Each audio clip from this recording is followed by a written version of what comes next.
របៀបទូទាត់សំណងឥណទានគង្គា Capital MFI មកកតាមរយៈ Accelida Mobile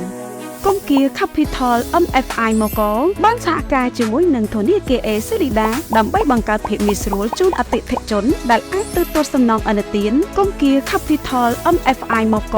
តាមរយៈ Accelida Mobile បានយ៉ាងឆាប់រហ័សនិងងាយស្រួល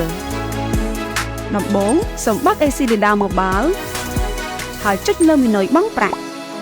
បញ្ចូលលេខសម្ងាត់របស់លោកអ្នករួចចុចលើមេនុយវិក័យប័ត្រស្ថាប័នហិរញ្ញវត្ថុ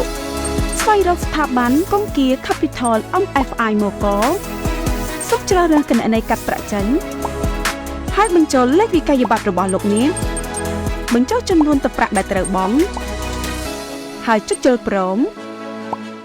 សូមទៀងទាត់ប្រតិបត្តិការរបស់លោកអ្នករួចចុចចូលព្រម